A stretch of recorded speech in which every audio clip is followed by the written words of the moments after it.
Price lord, హల్లెలూయా. దేవుని పరిశుద్ధ నామానికి మహిమ కలుగును గాక. చేరువచ్చిన మీ అందరికీ ప్రభువైన యేసుక్రీస్తు నామములో శుభవందనాలు తెలియజేస్తూ ఉన్నాను.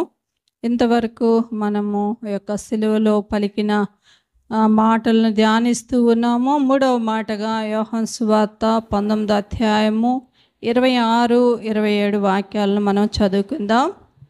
యేసు తన తల్లియు తాను ప్రేమించిన శిష్యుడును దగ్గర నిల్చుండుట చూచి, అమ్మా, ఇదిగో నీ కుమారుడు అని తన తల్లితో చెప్పెను. తరువాత శిష్యుని చూచి, ఇదిగో నీ తల్లి అని చెప్పెను. ఆ గడియ నుండి ఆ శిష్యుడు ఆమెను తన ఇంట చేర్చుకొనెను. ప్రభువైన యేసుక్రీస్తు వారు మరి ఆయన ఒక ప్రత్యేకమైన ప్రణాళికతో ఈ లోకానికి మనందరిని రక్షించడానికి వచ్చాడని మనమంతా కూడా విశ్వాసముతో ఆ మాటను నమ్మి ఆయన వైపు చూస్తూ, ఆయన మనకు నేర్పించిన మార్గంలో నడుస్తూ, ఆయన వెంబడిస్తున్న మరి క్రైస్తవ జనాంగంగా మనమంతా కూడా పిలువబడుతూ ఉన్నాం.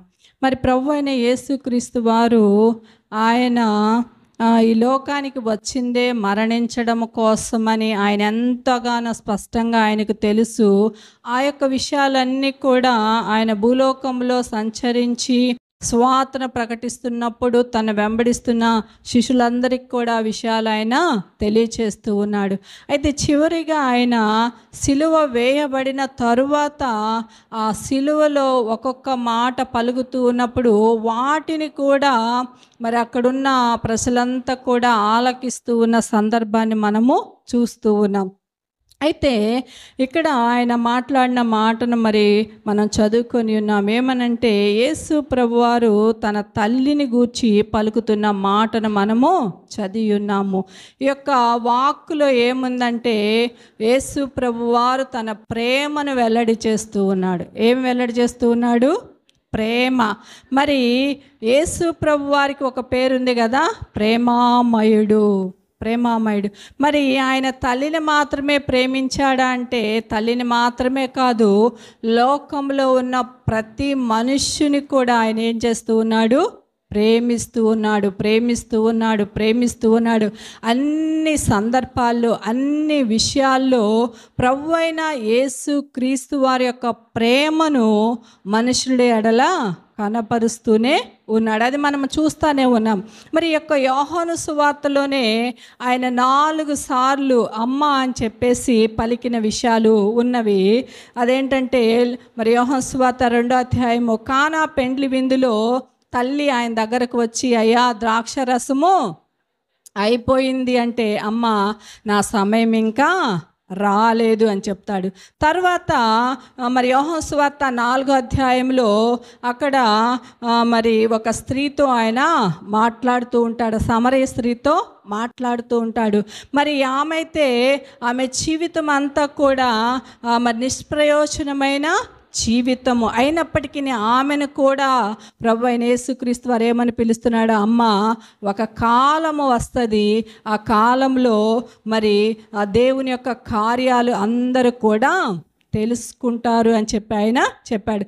ఆ తర్వాత మనం చూస్తే మరి యేసు ప్రభు వారు ఇక్కడ తల్లిని గురించి ఆయన మాట్లాడుతున్న మాటను మనము చూస్తాం. తర్వాత యోహాను సువార్త 20వ అధ్యాయము 15వ వాక్యంలో మరి యేసు ప్రభు వారు మరణించి సమాధి చేయబడి తిరిగి లేచిన తరువాత ఆయన ఎదుర్కోవడానికి వెళ్ళిన స్త్రీలందరిని గురించి కూడా అక్కడ మాట్లాడుతూ ఉన్నాడు. 20వ అధ్యాయము 15వ వాక్యంలో యేసు ఏమంటున్నాడంటే, అమ్మ, ఎందుకు ఏడ్చుచున్నావు? ఆయన ప్రతి ఒక్కరిని చూచి, స్త్రీని చూచి ఆయన పలుకుతున్న మాట ఏంటంటే, అమ్మా.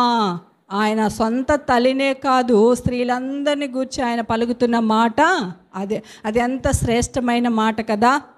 ఈ దినాల్లో మనం కూడా మరి లోకంలో ఉన్న స్త్రీలందరిని చూసి ఒక తల్లిగా భావించగలిగిన ఆ గొప్ప స్వభావము అనేది చాలా ప్రాముఖ్యమైంది.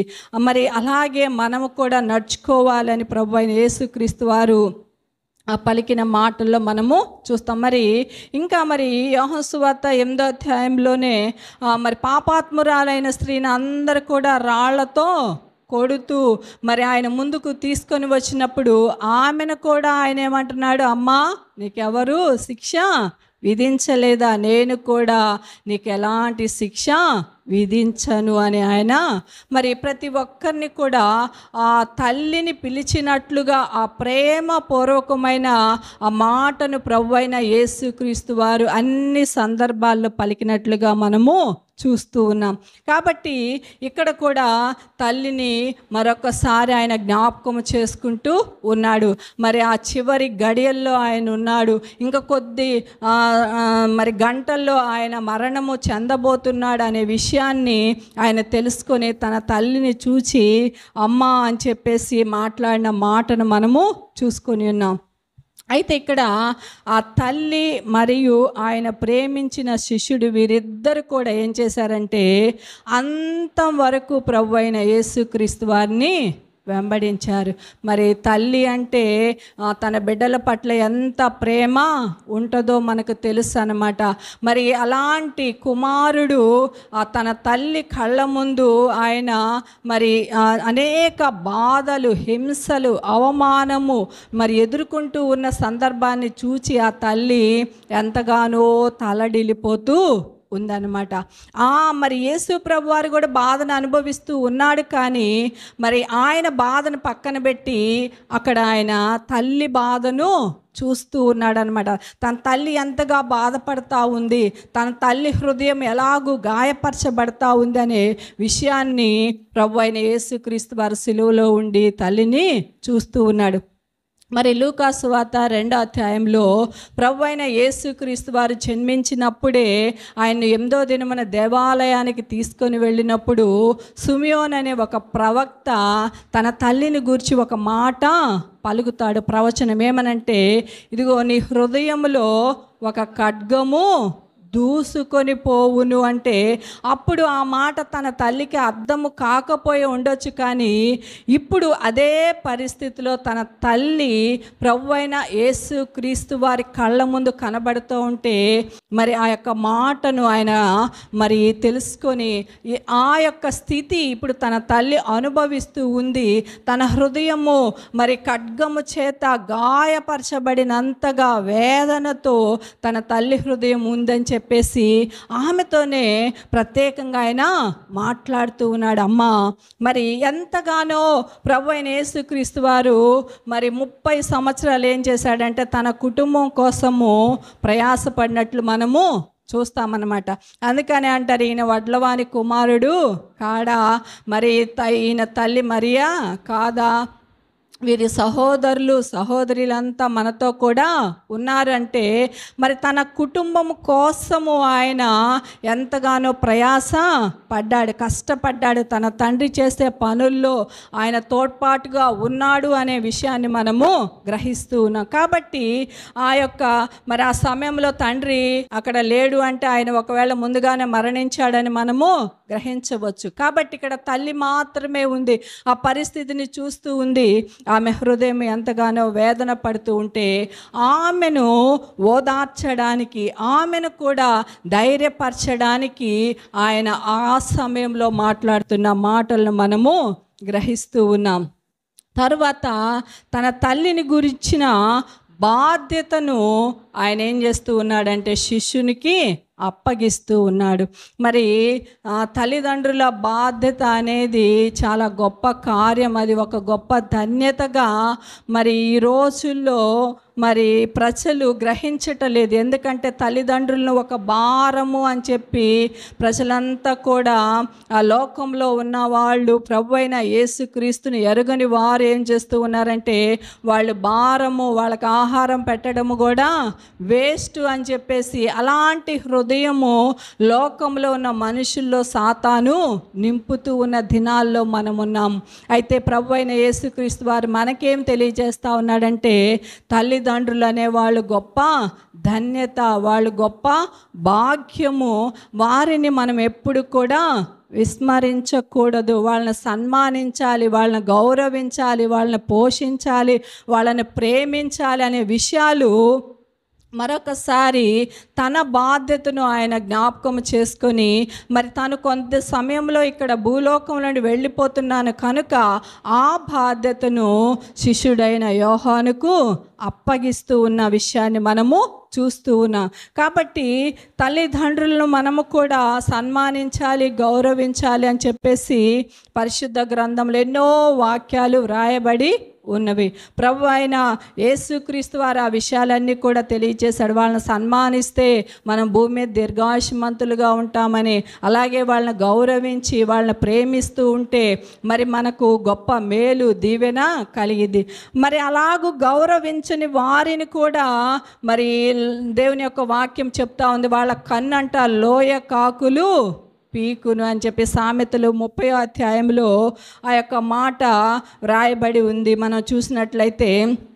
కాబట్టి తల్లి యొక్క బాధ్యతను ఆయన మరొకసారి జ్ఞాపకం చేసుకొని, అలాగే దేవుని బిడ్డలుగా మనము కూడా మన తల్లిదండ్రుల పట్ల ఒక బాధ్యత, ఒక శ్రద్ధ కలిగిన వారిగా, ఒక గౌరవం కలిగిన వారిగా, వారిని ప్రేమించే వారిగా, వృద్ధాప్యంలో వారిని కన్నీటి పాలు చేయకుండా మనము జాగ్రత్త పడాలి అని చెప్పి మరొక విషయాన్ని ప్రభువైన యేసుక్రీస్తు వారు మనకు తెలియచేస్తూ ఉన్నాడు. తరువాత అక్కడ శిష్యుని గూర్చి కూడా ఆయన మాట్లాడాడు. మరి గురువు ఎప్పుడు కూడా ఒక మంచి శిష్యుని తయారు చేయడానికి చూస్తాడు.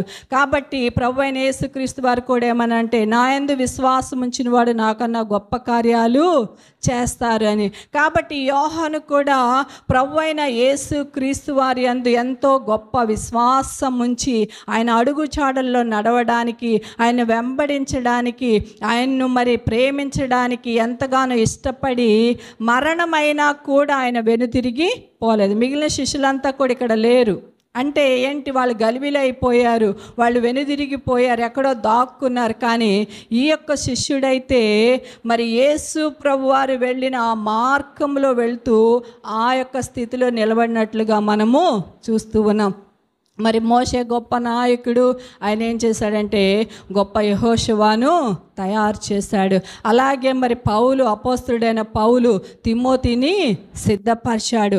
అలాగే ప్రభు అయిన యేసుక్రీస్తు వారు ఒక మంచి శిష్యుడుగా యోహాను ఇక్కడ మనకు చూపిస్తూ ఉన్నాడు. అందుకే ఈ యోహాను మరి ఆ మరణము చాలా సంవత్సరాలు మరణం అనేది పొందకుండా ఆయన ఏం చేశాడంటే గొప్ప పరలోకపు దర్శనాలను చూచి ఆ రాబో కాలంలో జరగబోయే విషయాలన్నిటినీ కూడా ప్రకటన గ్రంథంలో మనందరికీ కూడా మరి స్పష్టంగా మనం వాటిని గ్రహించులాగున అనేక దర్శనాలు, ప్రభు యొక్క ఆత్మ నడిపింపును మనము చూస్తాం. అలాగే ఒక మంచి శిష్యుడిని మరి మంచి గురువుగా ప్రభు అయిన యేసుక్రీస్తు వారు ఏర్పాటు చేసిన యొక్క విషయాలను కూడా మనం ఇక్కడ చూస్తూ ఉన్నాం. మరి పరిశుద్ధాత్మ దేవుడి యొక్క మాటలు మన వెనుకల్లో ఆశీర్వదించునుగాక. ఆమేన్.